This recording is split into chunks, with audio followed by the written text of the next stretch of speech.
reflection, so I better get started.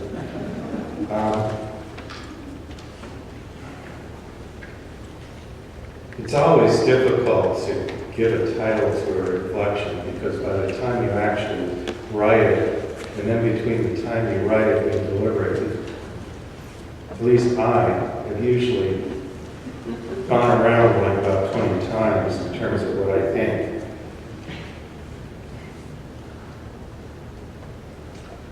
So, do humans need religion? Do we still need religion? First of all, what are humans? There have been many theories floated around to define what it is that separates humans from the rest of the animals. One by one, they get shot down. We've discovered animals using tools, animals communicating, animals using theory of mind, animals using math. We have yet to come up with a single characteristic that could be called uniquely human. Until now, well, at least what I'm thinking. I want to propose that a unique characteristic does exist. But we don't notice it because it's so pervasive and ubiquitous. We're storytelling animals. I don't think other animals tell stories. I'll probably be proven wrong. But I don't think so. Stories are the means that we use to relate to the world. We use stories to understand things scientifically, like the Big Bang is a story, or the apple falling on Newton's head, or you name it, Schrodinger's cat. We use stories to understand how we came into the world, how our parents met, how we were raised, who we love, who we hate, who we can trust, who we should avoid, how America came about, and how you ended up becoming a Unitarian Universalist congregation. If you had come to our orientation class, or any UU orientation class, similar to our Path to Membership class, you learned a bit about the origins of Unitarian Universalism through its stories. We tell our stories so others may get to know us and understand us better, and we listen to other people's stories so we can get to know them better. So what do stories have to do with religion? Isn't the title of this reflection, Do Humans Still Need Religion?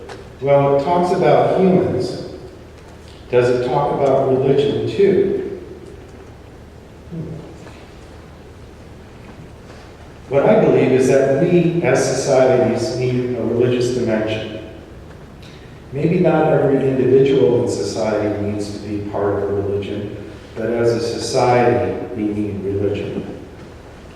The stories we tell have many sources, and an important source has to be who we aspire to be as individuals, who we aspire to be as a community, and who we aspire to be as a species. What do we want human beings to be?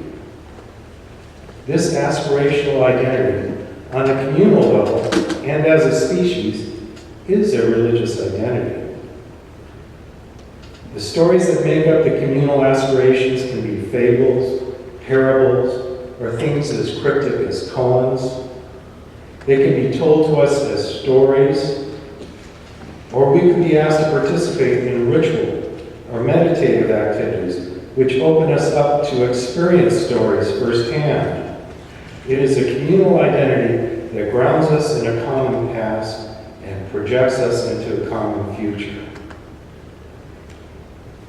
Our identity as Unitarian Universalist faith community is based on our 7 principles, it's based on our sources, and it's based on our history. As with all communities, we experience the tension of differing visions of how we project ourselves into the future. I recently learned something about storytelling by watching Hannah Gadsby do a stand-up comedy routine she called Nanette. I highly recommend it. You're not going to get her stand-up routine through my reflection. You still need to go watch it. She is a gay woman. She grew up in Tasmania. When she was growing up there, being gay was illegal. That is significant. I'm stealing one of the ideas that she expressed in that stand-up routine. It is very simple. Comedy involves building tension and then saying or doing something that relieves the tension. When the tension is relieved, people laugh. She is quite good at doing that. But in that routine, after getting people to laugh several times and being quite good at it, she shocked everybody by saying she can't do comedy anymore. She explained why, and I'll let you know why later in this reflection. But I'll tell you now, the reason has to do with our ability to tell stories, especially our stories. So I'll use some of my stories to illustrate her point about the differences between stories and comedy. My mother was a funny and a very brave person. She was fun to be around. She taught until she was into her 70s. Her students loved her, and they often spent time with her to socialize with her. When it came to me and my 3 younger brothers, as different as we were, she accepted us all as we were and did not judge us. As a sign of her charisma, I sometimes felt like when my friends came over to my house, that they were there as much to see her as they were to see me. Now, she didn't drive until I was around 7, so we walked places in Chicago. And one day, we went to the shopping center near our house where our doctor had an office. And my mother asked the receptionist if it's okay if she left me, a 6-year-old, and my 4-year-old brother in the waiting room while she saw the doctor. And the receptionist nodded. Well, in short order, both me and my brother were bored. I had just started kindergarten, and I noticed that on the way to the doctor's office, I saw my school. Well, I knew how to walk home from school, so I was confident I could get us home. So I asked my brother if he wanted to go home and play instead of hanging out in the waiting room. He was hesitant, but I convinced him. The receptionist was oblivious to us, so we just went back to my neighborhood playground, and we were playing blissfully with the other kids when I saw my mother returning from the doctor. Now, from a block away, I could tell she was not happy. I thought she would be proud of how I knew how to get home, but I could tell it was not a good idea to bring that up. Although she was obviously very angry, I don't think I was spanked. I was just lectured. Her look was really punishing enough, and I was let off with a warning. I promised not to go anywhere without letting her know where I was going. By the time we moved from Chicago to Colorado, I was old enough to start first grade. Although we flew there, I don't remember being on the plane. I slept the whole way. So later, when my grandparents were coming to visit, I couldn't wait to go to the airport to pick them up. I wanted to see planes up close because I missed my chance. So my mother told me that we would go when my little brother Mark, who was a baby, woke up. I tried really hard to be patient, but he seemed to want to sleep forever. I snuck into the room where he was asleep several times and peeked at him for signs of movement. But he seemed content to just sleep. Finally, he stirred, and I tried whispering. And then I tried saying out loud for him to wake up so we could go see the planes. When he awoke, he started crying. and I could tell from my mother's attitude I was in trouble.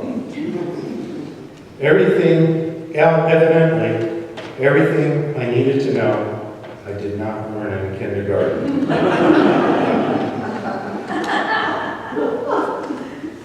What Hannah Gadsby taught me was that in order to tell her story, she could not simply build tension and then offer release.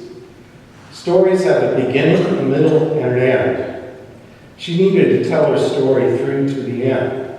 Jokes deflect the difficult feelings with humor. Stories do not.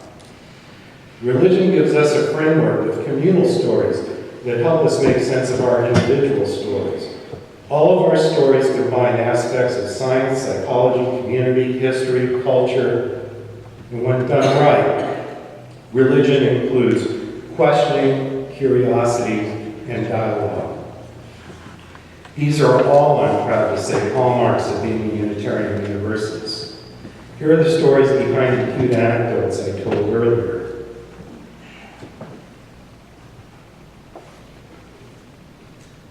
My mother was a little girl when the Nazis came to power in Germany. She had to accept some horrifying changes in her life.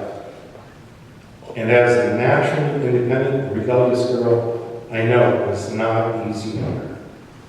She wore a yellow star on her clothes.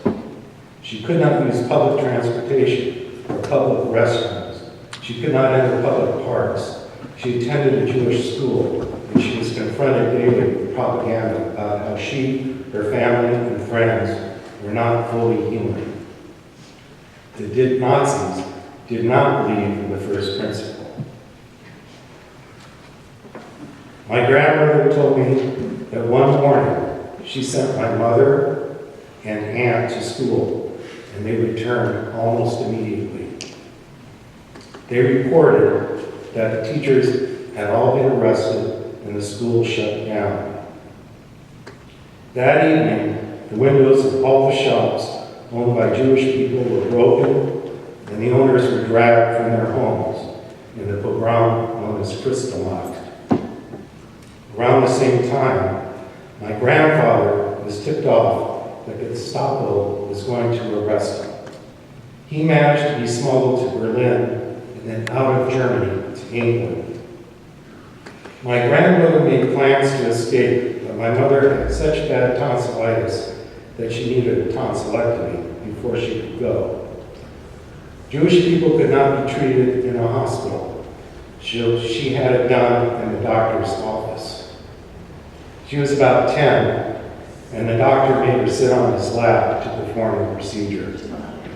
She referred to the doctor as dirty old man, which I'm sure was not a reference to his hygiene or his age. My grandmother, my mother, and my aunt made it to Ellis Island.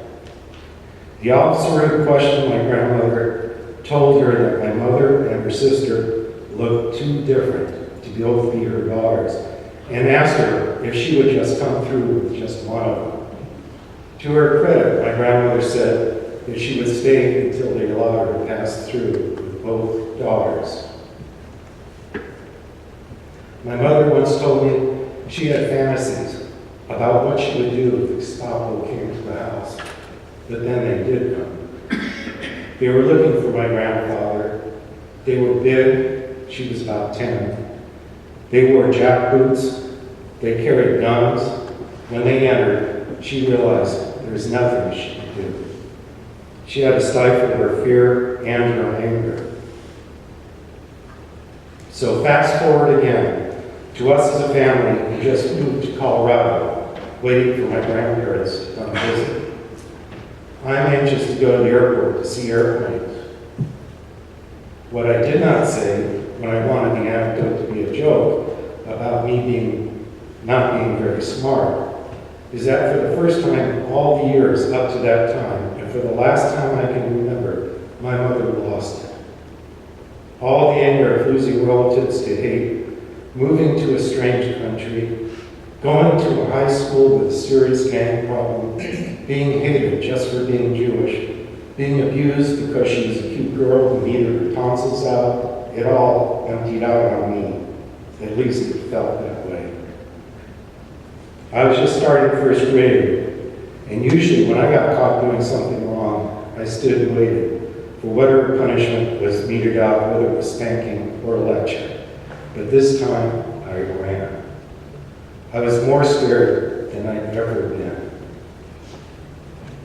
I remember running into her room and jumping onto my parents' big bed because I thought I could use it to get away from her. But she grabbed me by my ankle and dragged me back.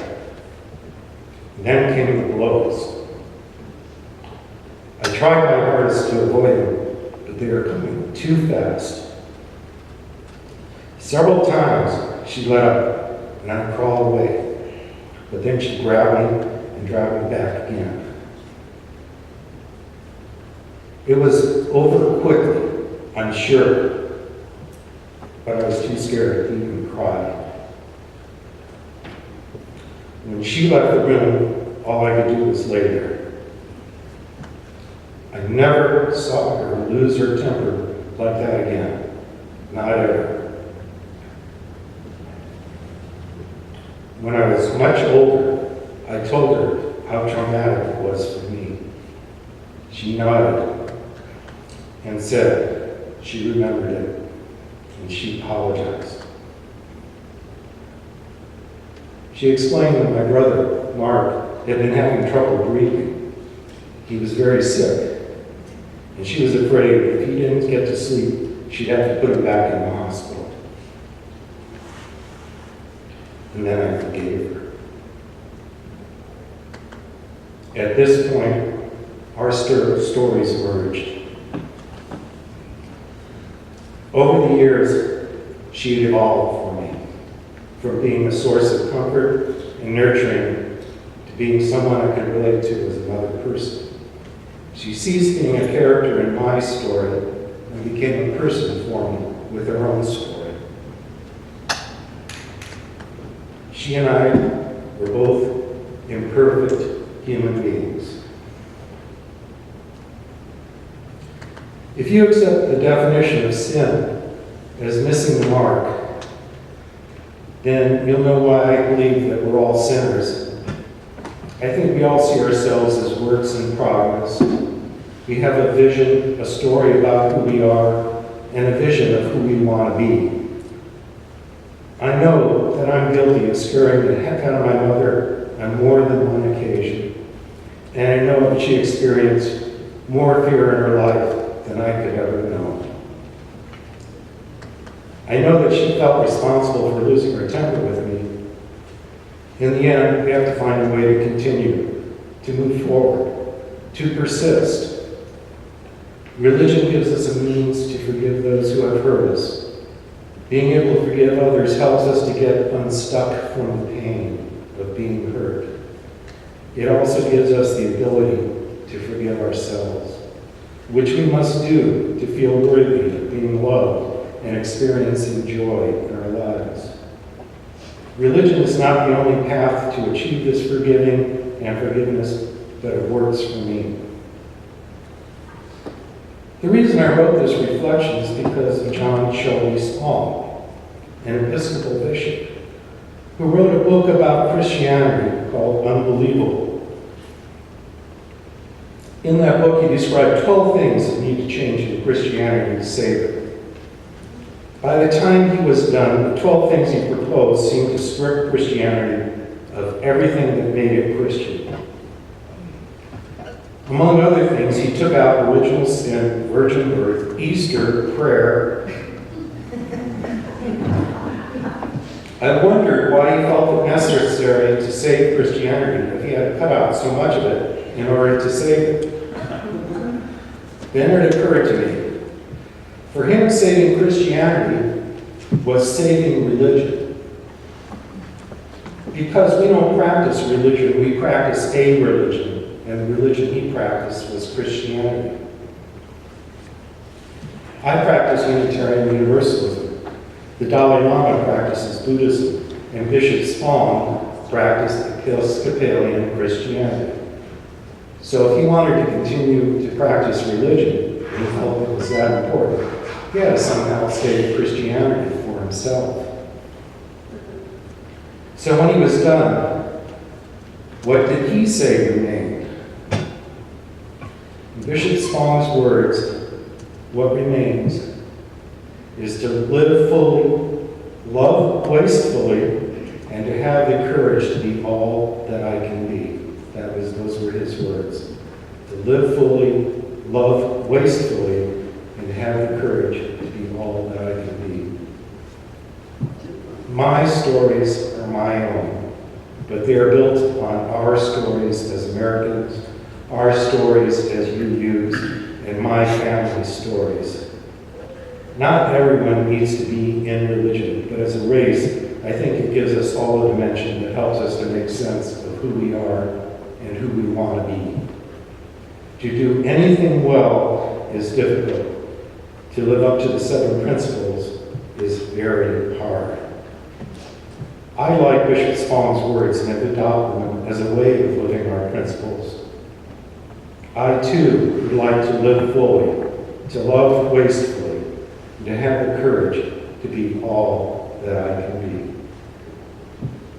Blessed be.